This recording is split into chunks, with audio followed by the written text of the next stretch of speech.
Welcome back to the boat series. It's part 2. One of the most important parts, I think. If the engine does not turn over, we have a big problem. Big problem. A potentially project defeating problem. If we need a new engine, whether it be used or whatever, then that's gonna cost double of what we paid for the boat. So, it's an important day today. So the plan for today is to, Are we or are we not screwed? but the plan to check that is literally, I got a spinner. I got a spinner. Spinning the old girl with a breaker bar and a socket right on that little ticket right there. Pro tip for anybody who does any work on anything, and I'm not a pro because I always forget this part, is always take a picture of stuff before you take it off. You need Some of these connectors, I'm like, is this from a boat or did some... This definitely looks like, you know, Billy in the backyard trying to use Pop's leftover speaker wire to get it running, right? I don't know. Good thing we're trained mechanics here, folks. A little concerning though, I don't know how much force these engines are gonna require to turn her over. All right, so we found the proper socket, which is a 3/16, and we're gonna hope that it works here, but I'm still concerned, so you know, wish us luck here. Oh boy. Ooh, those are fucking cooked, kid. I think that's good condition. Hold on, a little charcoal on them. Dude, everything with boats, just like all this corrosion makes me so uncomfortable. Like, Yeah. it just makes everything look so old. It's not as bad as the MR2 though. Hey. Good. Oh, that is more cooked. We're getting better here. Oh, look at that, a little rust on it. That's not a good sign. I see rust in there. Dude, what is in it that's white? I don't think these are gonna spin. Predictions? I don't think they're gonna spin. I don't think anything's gonna happen. It's not looking good. It's not looking good. Not looking good.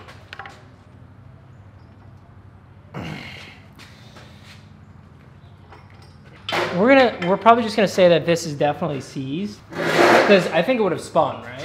Yeah. But what's happening right now is seized. Like, that's what the definition is. It could just be a little bit of corrosion. We just have to get her free.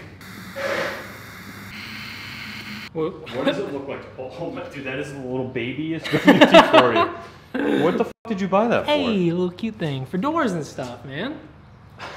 Okay. What does it look like to pull the head? So we have to take the valve cover off, right? Which is these guys here. Then the head studs. Are these studs? But who knows? So all this I mean, grime. Gotta pull the carbs off probably, or do you think we could take that whole... you definitely, yeah, intake you have manifold to, off? you can probably just take the whole intake manifold off. All these two, if anything works on this, I'm replacing it. So like all new clamps, stuff like that, are gonna be going on. Yeah, I mean, oh, Oh, wait, what? some aqua. Is that coolant? Maybe they tried to winterize it a little bit. And they just failed? I think that was antifreeze, so I think they tried to winterize it. Yeah, that's water. Okay. This boat stuff's weird, man. It's new to us. This is all new. So we're learning it. If any of you boat guys want to yell at us in the comment section, be like, nah, you shouldn't be doing it that way.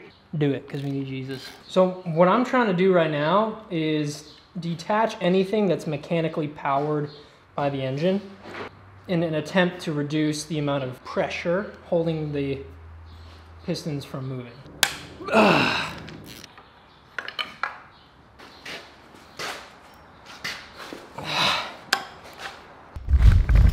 Level of discouraged right now is probably around like an 8. If this doesn't work, I think I'm not gonna give up, but I will have to like weigh some pros and cons as far as what is the best option to go. I think getting a used block is obviously the best option, the cheapest and kind of reliable option, but we still don't know what happened to any of those engines. So maybe take this apart and see if the block is okay. And if it's okay, then try to work with what we have. If we can make this engine work, I think I'd like that idea better. There's less waste than going and buying a used one and just tossing this, but that might be the more financially smart thing to do. You just don't know what you're getting with another used engine.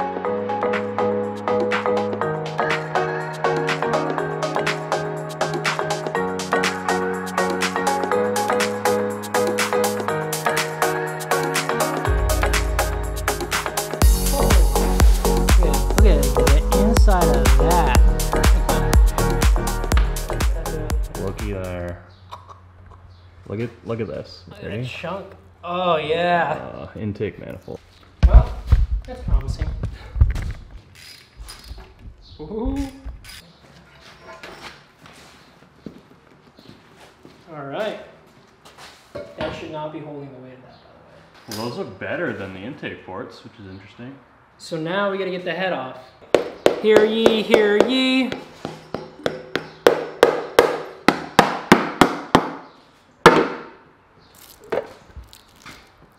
Ooh, probably gonna need a new one of those. Crunchy. Not But you know, that looking. helps lube up the rockers there. All things considered, not too much rust. Well, I guess this is also the high point of the engine, of the oil system too, so like, it might have been, I was gonna say, like it might have been running and then it got water in it after. Yeah, I don't know. But just because like the lack of rust up here is... I'm assuming head sides, because we should be able to just pull the head off with this whole valve assembly. Exactly.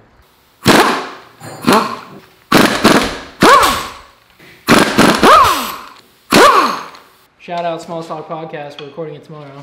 Today's Saturday. No, we're not recording it tomorrow. Today's Monday. Are you okay? All right, big reveal. Take the head off.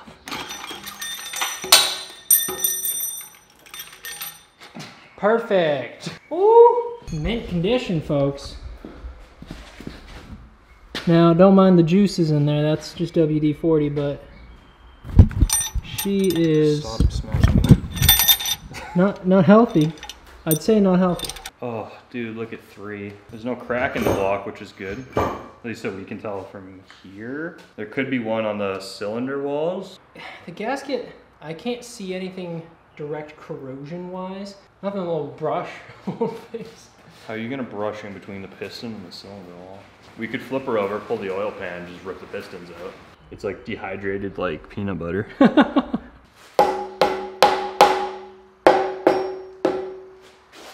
there's a fat knot right here. Say that again. There's a fat knot right here, dude.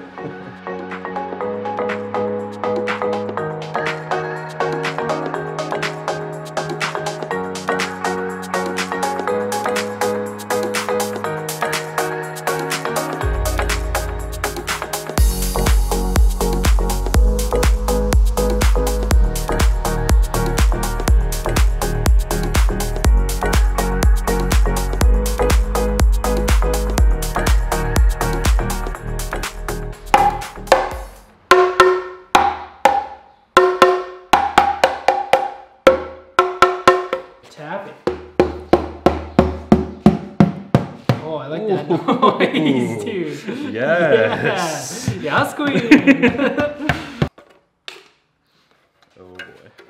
So this is perfect. Oh boy. Why is that in there? What's this? I don't know. You see this? That's probably not supposed to be in there. There's no way that this thing should have been in there. I don't know what this is. We can try smacking the pistons from the top. That's what I'm saying. Yeah. You know what I mean? So instead of trying to overcome this whole assembly that's tied together, it'll just be one piston at a time. Yeah, let's do it. All right, what's this? Interesting. I bet you gotta use something. Yeah. Oh, there we go. We gotta figure out the whole timing situation because we don't want to take this apart and not know how to put it back together. Listen to me, okay? Listen. Our game plan is we've marked the timing on these 2 gears that are here, which this gear controls the valves, the fuel pump, and the water pump. We just want to make sure that that's in tune with the actual pistons themselves to make sure everything's good and we're not smashing pistons if this is even that type of engine, an interference engine. So we marked those with just Sharpie. We're worried it's going to wipe off. We're just not going to touch it, and then we'll go get the right actual marker for this, that grease pen that does not wipe off. We'll get that and we'll mark it. We're just gonna get the crank out and then we're smash them pistons through and hopefully break the corrosion.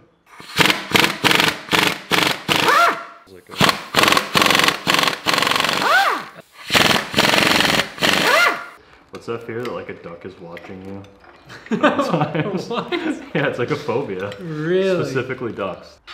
Oh, look at the beautiful sunset. We're losing daylight. We've been here, what, 2-3 hours? Rear main off? There you go. She's stripped. Naked, dude. It was just good just to do this period to break it down. Like, still we have yet to spend a penny on the boat itself, other than getting the trailer in the boat.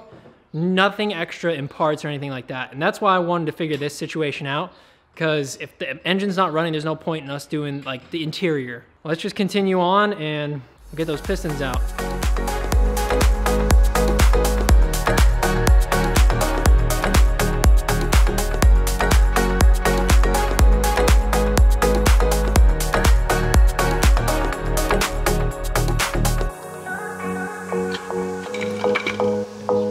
That worked. There's our crank.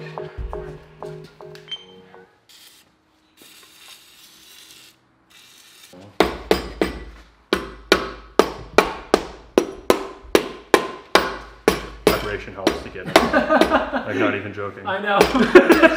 You're just like ding, ding, ding, ding.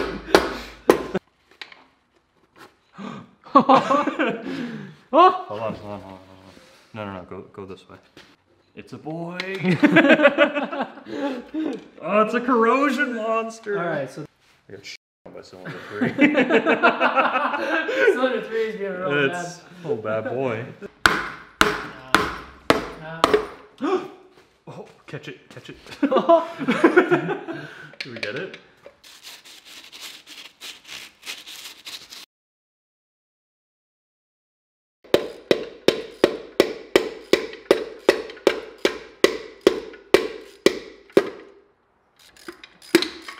All right. All of them out. All right. Oh, that one came out pretty nicely.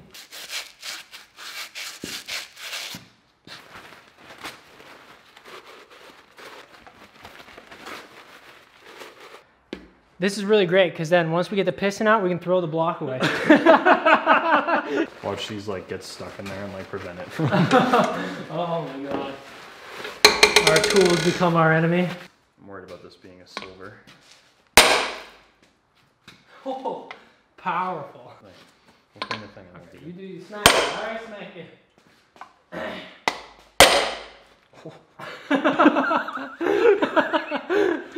She was like, I'm out. Should I just try to smack her?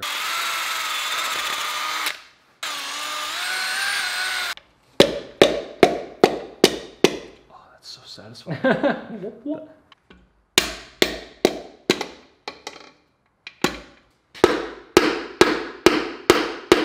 Take them out. Oh, it's in my hand. Yeah. Yeah, I think it's just the paper towel that we're holding. Watch out. Move your hand. Ah! That was gonna come out wide. I don't know. I'm gonna finish up right now by saying I don't know if we're gonna be able to save this block. A little bit of an update. The working theory with exactly what happened to this engine and why it was seized is that the block is not cracked. We were worried about that. That could have been real bad. What it was actually is probably the engine was left uncovered outside and it rained. And the reason why we think that is because where the corrosion is, if you look there, you see that cylinder is just corroded. And then if you look in the intakes, those are also corroded. There was chocolate milk up in the oil pan. The valves, they're clean. No chocolate milk. No chocolate milk on the valves. It's a bit of a sign that the oil was not circulating when water got into the engine, because chocolate milk would probably be everywhere if that was the case. So we think that it was sitting out of the boat. They didn't cover the carburetors. Water just rained right into the carbs, directly through the intake manifold, either sat on the back of the valves or made its way into the engine and then corroded. And I think our approach of taking out the pistons was a bit aggressive. We could have gone for a more chemical approach, but it got the job done. We're gonna hone the cylinders, make them smooth as possible. The pistons look okay. We're gonna do new rings, but we might send the head out to a machine shop to get cleaned up so we don't have to worry about the valve seating or anything like that. But yeah, that's it. The build is looking promising. I thought this was gonna be dead in the water, but Definitely in a better spot than we could have been. it could have been worse. It definitely could have been worse. All right, guys, that's it for the update.